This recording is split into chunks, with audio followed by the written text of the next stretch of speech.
Selamat pagi, sampai malam. Kali ini kelompok kami akan hasil dari final project kami, yaitu berjudul Analisis Kepemimpinan pada Bisnis Perikanan dan Cold Storage di Muncar, Banyuwangi.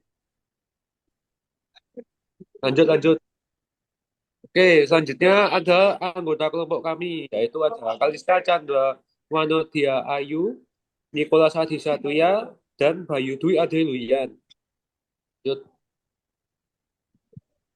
Lalu profil bisnisnya adalah profil sama sumbernya adalah ownernya Muhammad Bojes. Usahanya itu keluarga bintang perikanan di Muncul Banyuwangi. Sudah berdiri sejak tahun 2005. Awalnya fokus pada produksi es balok, lalu berkembang menjadi bisnis cold storage. Kapasitas penyimpanan meningkat hingga 1.000 lebih dari 1.000 ton. Struktur organisasi yaitu owner atau pengelola utama, direktur, wakil direktur, kepala gudang, kepala proses ikan, bagian es balok, dan yang terakhir akuntan. Lanjut, lanjut. Lalu mengenai bisnisnya itu, UD Sumber Dingin merupakan warga di bidang kanan yang berlokasi di Muncar, Banyuwangi. Lokasi ini sangat strategis karena dekat dengan laut, nelayan, dan pabrik pengolahan ikan. Usaha ini sudah berdiri sejak tahun 2005 dan awalnya hanya memproduksi stok untuk kapal nelayan. Seiring berkembangnya bisnis, usaha ini berkembang menjadi cold storage dengan kapasitas lebih dari 1.000 ton pada tahun 2022. Selain menyimpan ikan beku, perusahaan juga memiliki rencana jangka panjang untuk masuk ke produksi target kalian agar nilai jual ikan meningkat.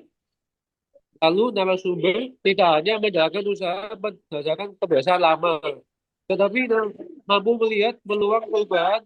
Contohnya perusahaan mengubah pola penjualan ikan dari langsung dijual menjadi disimpan terlebih dahulu di cold storage. Keputusan ini dibuat karena narasumber memahami bahwa harga ikan dapat naik saat pasokan pasar menurun. Hal ini menunjukkan kualitas pengambilan keputusan yang berbasis pengalaman, kondisi pasar, dan perhitungan keuntungan. Selanjutnya, mengenai bisnisnya, walaupun masih berbasis keluarga, perusahaan memiliki pembagian tugas yang cukup jelas. Terdapat bagian ABK, cold storage, es balok, kepala gudang, bagian proses pemilihan ikan, dan akuntan. Narasumber tidak semua karyawan secara tetapi memberi kepercayaan pada kepala bagian untuk mengatur pekerjaan masing-masing. Dengan begitu, operasional menjadi lebih rata dan memiliki tanggung jawab yang lebih jelas. Lalu perubahan dari es balok menunjukkan bukan saja kemudian menunjukkan fakta perusahaan menjual bako menjadi produksi akhir. Strategi penyimpanan ikan, pembagian kerja di lapangan dan berdasarkan menunjukkan bahwa bisnis ini tidak hanya berjalan jelas. Lalu secara singkat, Udah Sumber Dingin adalah bisnis perikanan keluarga yang berkembang dari usaha es balok menjadi cold storage dan berencana masuk ke pengalengan sarden. Kekuatan utamanya terletak pada lokasi strategis, kemampuan membaca pasar, pengelolaan stok ikan, pembagian tugas yang jelas, serta kepemimpinan yang praktis dan dekat dengan kondisi lapangan. Selanjutnya, Oke, sekarang kita akan masuk ke dalam feedback. Dalam membangun usaha baru, konsep leadership menjadi hal yang sangat penting karena pemimpin tidak hanya berperan sebagai pengambil keputusan, tapi juga sebagai orang yang mengarahkan tim, membangun budaya kerjasama, dan memastikan bisnis berjalan sesuai dengan tujuan. Berdasarkan pembelajaran dari bisnis narasumber, usaha yang akan dibangun sebaiknya memiliki pemimpin yang mampu membaca peluang pasar, memahami kebutuhan konsumen, serta berani melakukan perubahan ketika kondisi bisnis menuntut adanya penyesuaian. Konsep leadership yang dapat diterapkan adalah kepemimpinan yang komunikatif, partisipatif, dan juga strategis. Pemimpin perlu menjelaskan visi bisnis dengan jelas kepada anggota tim agar semua orang memahami arah usaha yang ingin dicapai. Selain itu, pemimpin juga perlu melibatkan anggota tim dalam diskusi, terutama ketika membuat keputusan penting. Dalam begitu, tim tidak hanya merasa diperintah, tetapi juga merasa memiliki peran dalam pengembangan usaha. Usaha yang akan dibangun juga perlu menerapkan pembagian tugas yang jelas. Pemimpin sebaiknya tidak mengerjakan semuanya sendiri, tetapi memberi tanggung jawab kepada anggota tim sesuai kemampuannya masing-masing.